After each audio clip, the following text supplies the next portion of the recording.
고등학교 과학 어디 한번 해볼까요?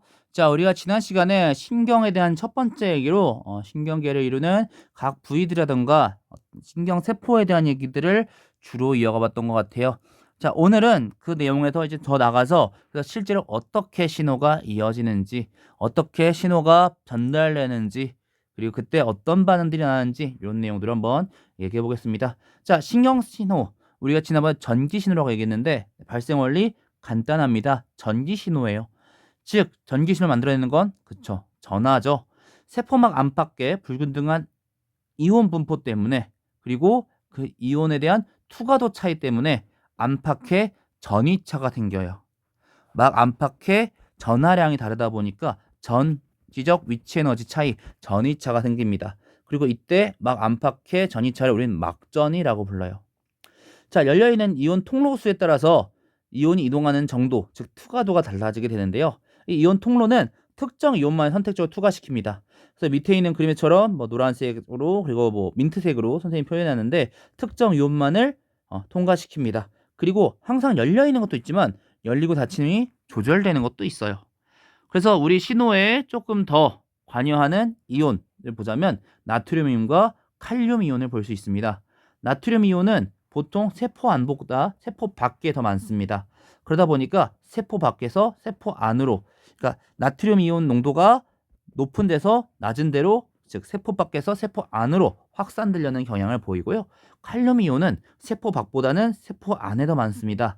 즉 다시 한번 농도가 높은 것 낮은 곳으로 세포 안에서 세포 밖으로 확산되려는 경향을 보입니다. 하지만 아까 이온 통로 항상 열려 있는 것도 있지만 닫혔다 열다 하는 것도 있다 했어요. 나트륨 이온 통로, 열려 있는 나트륨 이온 통로는 적은 반면에 칼륨 이온은 평소에도 열려 있는 칼륨 이온 농도가 이온 통로가 많습니다. 그러다 보니까 안쪽은 마이너스 전하, 바깥쪽은 플러스 전하를 띠게 되어서 분극이 일어나요. 그리고 분극이 일어날 때 막전위를 우리는 휴지전이라고 얘기하는데요. 약 마이너스 70 밀리볼트 정도 그런 전위차가 생깁니다. 하지만 그렇다고 해서 계속 이게 분극이 일어나 있는 건 아니고요. 그리고 계속 확산이 일어나다 보니까 똑같아지는 건 아니고요. 나트륨, 칼륨 퍼프 때문에 나트륨이온, 칼륨 이온 퍼프 때문에 ATP를 소모해서 이 세포막 나트륨 이온은 계속 세포 밖에 많도록, 칼륨 이온은 계속 세포 안에 많도록 이동시킵니다. ATP를 이용해서 세포막 안팎에 나트륨 이온과 칼륨 이온의 분균등한 이런 분포 상태를 유지해요.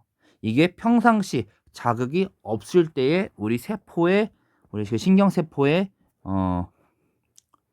모습입니다. 하지만 갑자기 여기에 뭐 감각이 들어왔다거나 시냅스가 전달됐다거나 신경신호가 전달됐다거나 이런 휴지 상태, 이런 아무런 신호가 없던 신경세포에서 탈분극이라고 얘기하는데요. 분극, 원래 있던 그 전이를 넘어가는 일이 일어나는 요인 때문에 막전이가 상승하면서 이게 진짜 반응이다, 현상이다 라고 딱 판단되는 최소한 자극 역치전이에 도달하게 되면 활동전이, 막전이의 변화가 발생하게 됩니다. 이걸 우리가 활동전이라고 부르고요. 축삭돌기에 따라서 신호를 전달하고요.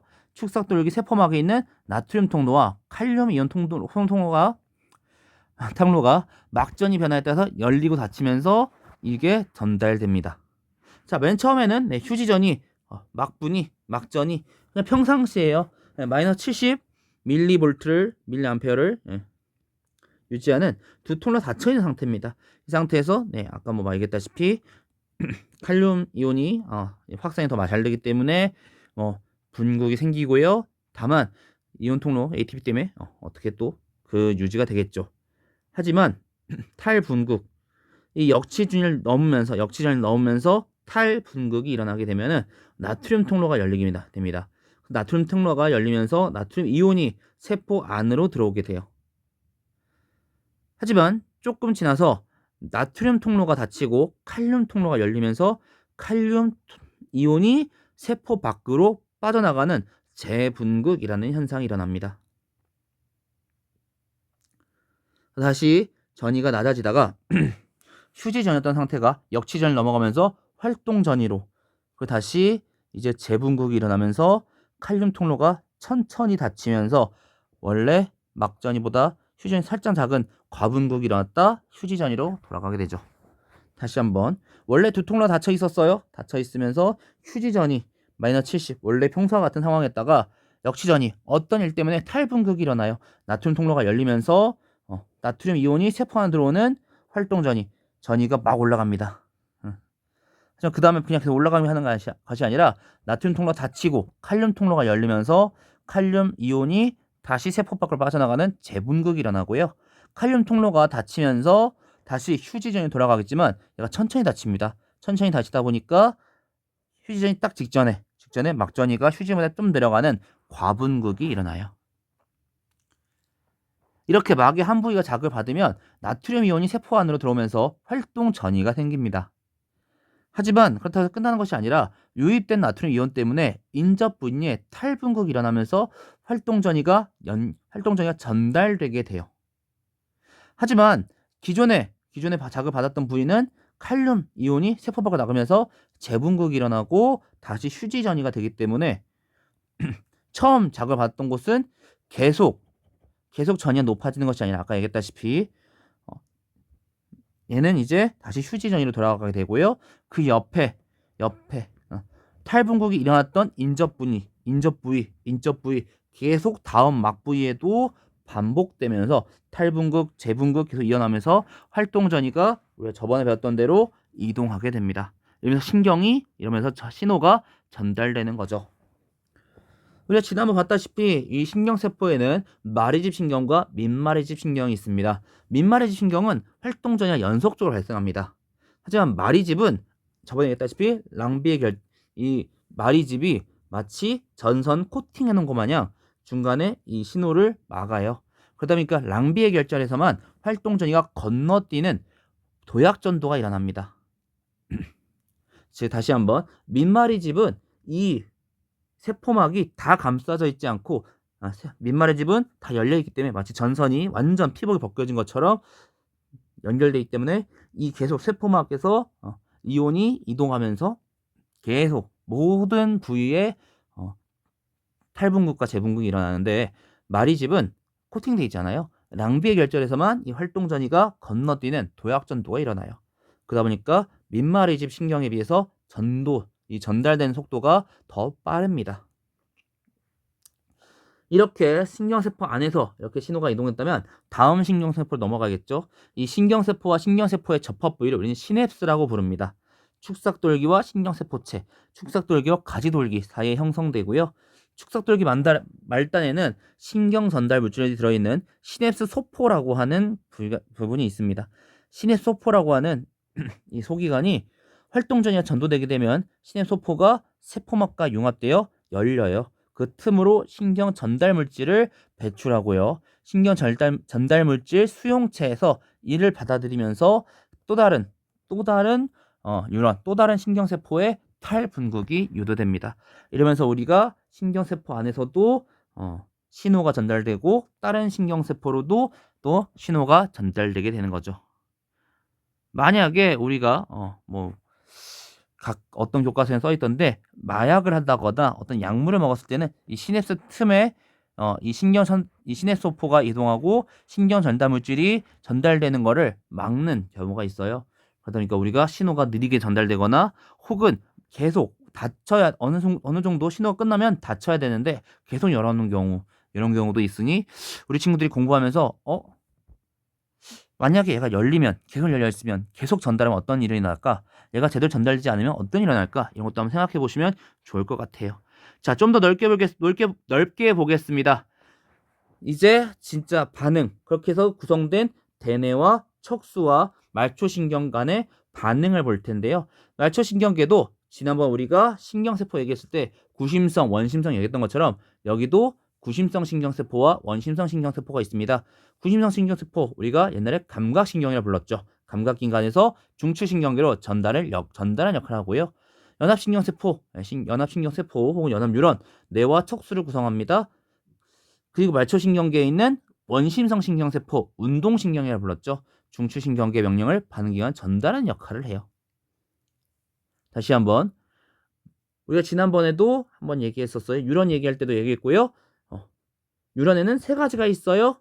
우리가 옛날에 감각뉴런이라 배웠던 구심성 신경세포, 연합뉴런이라 배웠던 연합신경세포, 그리고 운동뉴런이라 배웠던 원심성 신경세포. 연합뉴런은 어차피 연합신경세포는 중추신경을 얘기하니까 말초신경계선 일단 얘기할 게 없겠고요. 말초신경계도 역시 이런 구심성 신경세포체로 연결되어 있는 구심성 신경세포, 원심성 신경세포체로 원심성 신경세포들로 연결되어 있는 만들어져 있는 원심성 신경세포. 그랬을 때 척수는 왜 있느냐? 척수는 지난번에 얘기했다시피 뇌와 말초신경 연결하는 통로 역할을 합니다. 그 안에서 회피반사, 무릎반사, 배뇨반사 같은 척수반사, 무조건 반사에 해당하는 척수반사를 담당해요. 자, 이제 반응을 좀 더 자세히 볼 텐데요. 우리가 기본적으로 이 신경세포 안에서는 요런 일들이 일어나요. 그랬을 때 말초신경 안에서는 구심성 신경세포에서 감각을 전달하면 연합신경세포, 뇌에서 얘를 분석하고 원심성 신경세포, 얘를 이 다시 명령을 전달할 텐데 그 중에 대뇌 작용 없이 무의식적으로 일어난 반응, 우리가 이걸 무조건 반사라고 배웠었습니다. 무조건 반사, 빠르게 반응해서 우리 몸을 보호하는 역할을 해요. 그럼 이제 얘기를 좀 더 넘어가서 그럼 어떤 차이가 있느냐 생각해 볼 수 있겠네요. 자, 우리가 앞에서 봤던 운동신경, 원심성 신경세포도 두 가지로 나눠집니다.